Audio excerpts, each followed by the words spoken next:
কোরবানি ঈদের আগে মুসলিম প্রধান দেশগুলোতে জমজমাট থাকে পশুর হাট। বড় ও সুন্দর গরুর দিকে থাকে সবারই বাড়তি নজর। অনলাইন দুনিয়াতেও পড়েছে এর প্রভাব, সেখানেও চলছে নানা আলাপ।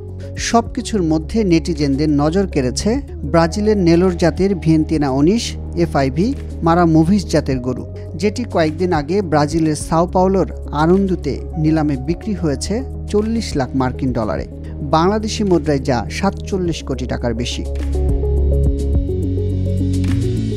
দানব আকৃতির তুষার সাদা রঙের গরুটি ইতিমধ্যে জায়গা করে নিয়েছে গিনিস ওয়ার্ল্ড বুকে। রেকর্ড অনুযায়ী এখন পর্যন্ত সবচেয়ে বেশি দামে বিক্রি হওয়া গরু এটি, যার ওজন 1100 কেজি বা 2400 পাউন্ড। একই বয়সে অন্য গরুর চেয়ে দ্বিগুণ ওজনের। গরুর উচ্চ দামের বিষয়ে বাজার বিশ্লেষকরা বলেন, খুব দ্রুত সময়ে বৃদ্ধি পায় এ জাতের গরু। মাংসের পরিমাণও অন্য জাতের গরুর তুলনায় অনেক বেশি।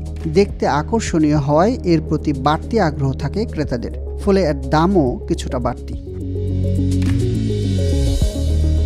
ব্রাজিলের অর্থনৈতিক উন্নতির প্রধান উৎস গবাদি পশু। এর 80% গরুই জেবু জাতের। তবে নেলো জাতের এই গরু মূলত মাংস উৎপাদনের জন্য পালন করা হয়। বহু বছর আগে এ জাতের গরু ভারতের নেলোর জেলা থেকে নিয়ে যায় ব্রাজিল। ওই জেলার নাম অনুসারেই করা হয় এর নামকরণ। মার্কিন কৃষি বিভাগের তথ্য মতে কয়েক লাখ গরু রয়েছে ব্রাজিলে। তবে ভিয়েতিনা 19 এর মতো বিশাল দেহের গরুর সংখ্যা খুবই কম। তাই খামারিরা এ জাতের গরু থেকে ডিম্বাণু ও শুক্রাণু সংগ্রহ এবং ভ্রূণ তৈরি করে সেটি অন্য গরুর গর্ভে রেখে উৎপাদন বাড়ানোর চেষ্টা করছে। ভিয়েতিনা 19 এর ডিম কোষ সংগ্রহের জন্য তাদের ব্যয় করতে হচ্ছে $2,50,000 পর্যন্ত। এদিকে নেলোর জাতের গরুর দাম অনেক বেশি হওয়ায় অনেকের পক্ষে একা কেনা সম্ভব হয় না।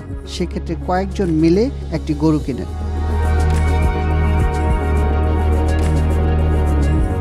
তাই এ জাতের গরুর একাধিক মালিকানা থাকা ব্রাজিলে সাধারণ বিষয়ে পরিণত হয়েছে। 2022 সালের এক নিলামে পেরিরার কোম্পানির প্রায় $8 লাখ ভিয়েতিনা 19 এর অর্ধেক মালিকানা লাভ করে।